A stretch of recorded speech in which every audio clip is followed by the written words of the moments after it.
De vuelta acá en Cátedra Médica hoy, lunes de los catedráticos, violencia obstétrica y la cesárea como un problema de salud pública en la República Dominicana. Amaury, sí, quería agregar algo claro. del tema anterior para que el pueblo que nos escucha entienda lo que es la transmisión vertical. Transmisión vertical. Transmisión vertical es cuando se transmite una infección de madre a hijo. ¿Por qué se le llama vertical? Porque es una transmisión, así como su nombre lo indica. Que la produce directamente. Porque el VIH se puede adquirir por una transfusión, por el sexo y por una serie de situaciones que no es transmisión vertical. Ahí sería horizontal. Entonces, es horizontal. Cuando hablamos de transmisión vertical, es de madre a hijo. Pero también es importante agregar algo. La barrera uteroplacentaria es buena o es eficiente hasta las 37, 38 semanas. Cuando una madre VIH positivo llega a las 39 o 40 semanas, la posibilidad de que ese niño salga infectado es mayor que cuando usted interrumpe ese embarazo a las 38 semanas, porque la barrera placentaria, la placenta pierde efectividad. La placenta es un órgano temporal. Exacto. Yo digo, viene con fecha de vencimiento. Cuando la placenta llega a 39 o 40 semanas, es como un ser humano que tiene 90 o 95 años. Okay. Está terminando su función. Así es. Hay otra condición también que aumenta la posibilidad de la transmisión, que es cuando la madre rompe fuente o rompe membrana antes de desembarazarse, así mismo como explicaba la doctora Moreno, cuando entra en trabajo de parto.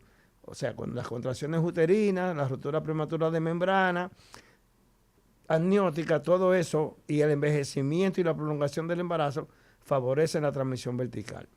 Exacto. Bueno, señores, hoy estamos tratando el tema de la violencia obstétrica. ¿Quién ejerce violencia obstétrica en ese momento del desembarazo, del puerperio, en fin? ¿Solo lo ejerce el médico? ¿También lo puede ejercer la enfermera que está asistiendo? Mira, el personal de salud. La violencia empieza en portería. Con el portero. El portero. Sigue con atención al usuario.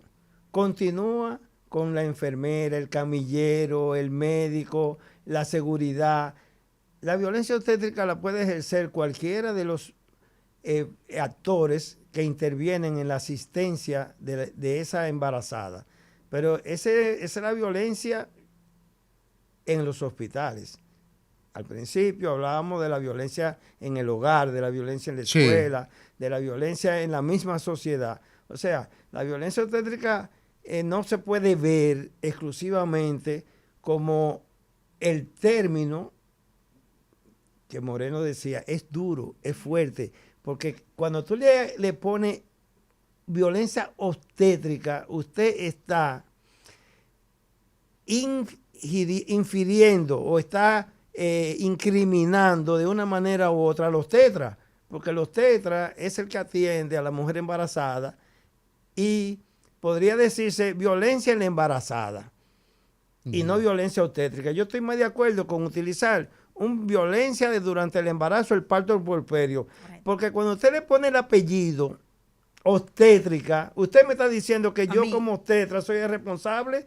Y por eso hacía la pregunta que si el personal que está alrededor, producto, por ejemplo, digamos, del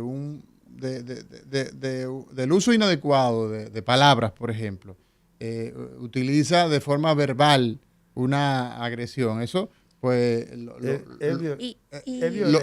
lo comete, por ejemplo, el portero o el camillero. Entonces eso entra dentro de la violencia obstétrica y no la ejerció el obstetra. Ahorita tú mencionabas, por ejemplo, el índice de cesárea en las extranjeras.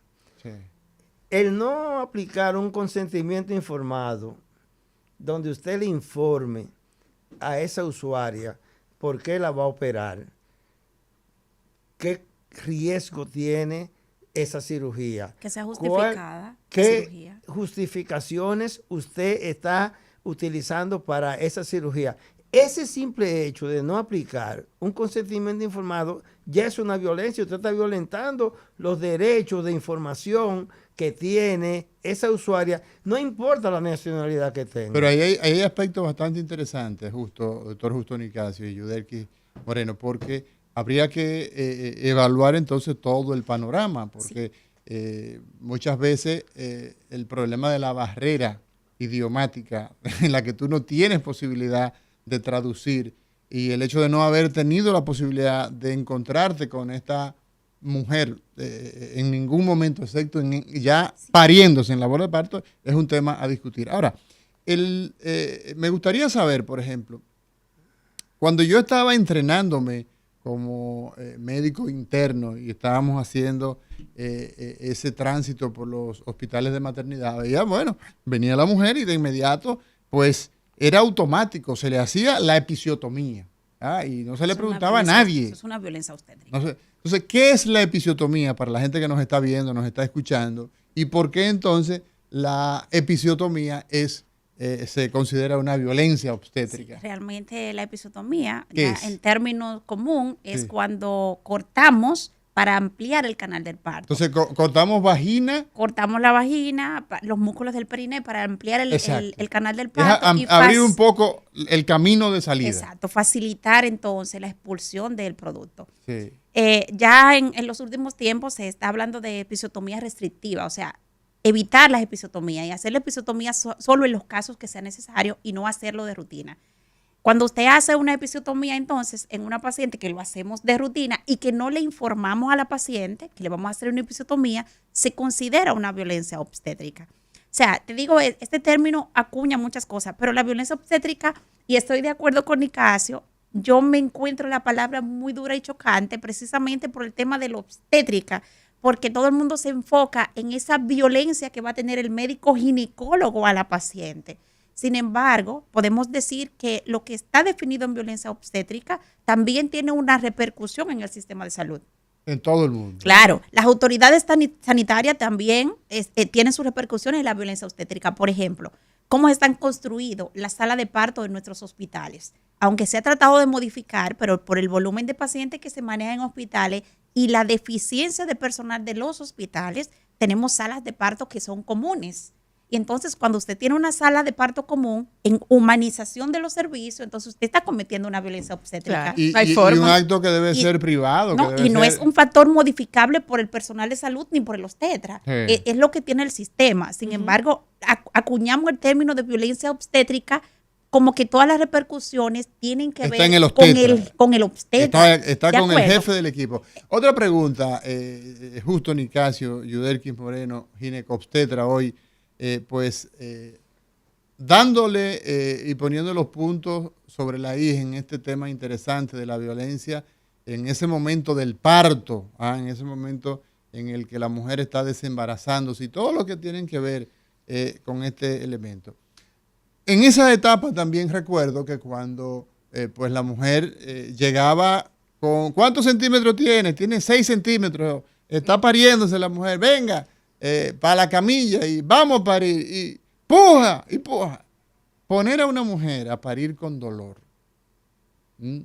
versus hoy la analgesia, la peridural, o sea, cualquier método anestésico que no pone en riesgo ni a la mujer ni a su producto, eso es violencia, Justo. Ponerla a parir con dolor, la mujer tiene sin anestésico. La mujer tiene derecho a decidir si acepta o no acepta la analgesia. Por eso hablaba ahorita del consentimiento informado. Sí. Y el umbral del dolor no es lo mismo para todos los seres humanos. Para unos seres humanos llegan algunas mujeres a 5 o 6 centímetros y no se dan cuenta de que están en proceso del parto. Que ya el parto Hay está otras inminente. que en el prodromo, que ocurre 16, 18 horas antes de iniciar la dilatación, ya tienen el grito al cielo. Sí. Exacto. Entonces hay que identificar a esa paciente que sí necesitan analgesia, y si necesitan analgesia y usted no se la aplica o no se la ofrece, Eso yo creo que es un tipo de violencia, porque condenarla a la desesperación, al trauma del dolor. A parir con dolor. Cumpliendo un término que Bíblico. Mandato divino. Bíblico, parirás con dolor. Y en el siglo XXI ya, mira, Avanzado el siglo mi XXI. trabajo de tesis de médico, Sí. ya me iba inclinando con obstetricia, fue precisamente el efecto de la analgesia peridural sobre la contractilidad uterina, la frecuencia cardíaca fetal y el recién nacido. O sea, ¿qué hacía el ponerle anestésico a la mujer y al muchacho? Y nosotros demostramos en Sí. ese trabajo, te estoy hablando del año 1980, hace Sí. ya muchos años, Unos Sí, días. señor.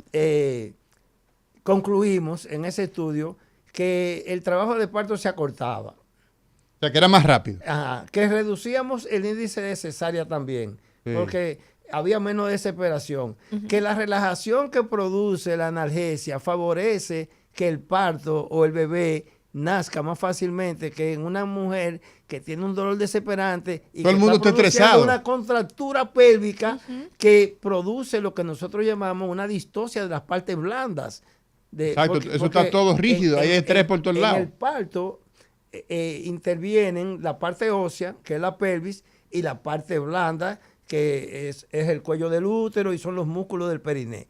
Entonces, cuando una mujer tiene un dolor que no soporta, está provocando una contracción de esa pelvis que no favorece el progreso del móvil fetal, como nosotros lo llamamos, en ese trabajo de parto. Todo eso de no aplicar. Y para concluir esta partecita ahí, la episiotomía tiene sus indicaciones.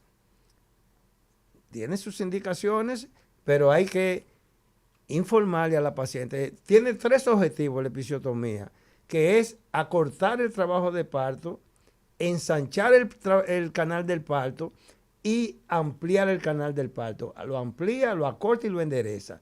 Pero tiene sus indicaciones. Antes, Era en automático. todas las pacientes primigestas ¿Qué es primigesta? con su primer embarazo, o nulípara, que son las que nunca han parido, Nunca han aunque han parido. tenido varios embarazos, se le practicaba una episiotomía. Pero la medicina basada en evidencia demostró Que no todas la necesitan. que no todas la necesitan. Bien. Entonces hay que evaluar ese canal del parto, si es un canal del parto amplio, si es un canal del parto que permite la relajación, si el tamaño del feto no es un macrosómico, o sea, un bebé que pesa 9, 10 libras. Usted no puede decir, bueno, mira, tú vas a parir sin episiotomía para un bebé de 9 libras y media. Tú lo que va a provocar es desgarro. Porque Un riesgo con para la ese bebé. episiotomía lo acortamos, lo ampliamos y lo enderezamos el canal del parto. Ya. Excelente.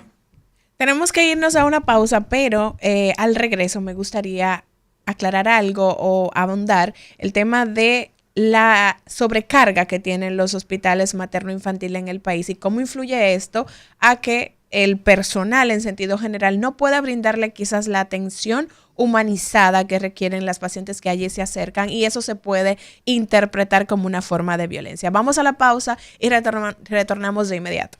Cátedra Médica.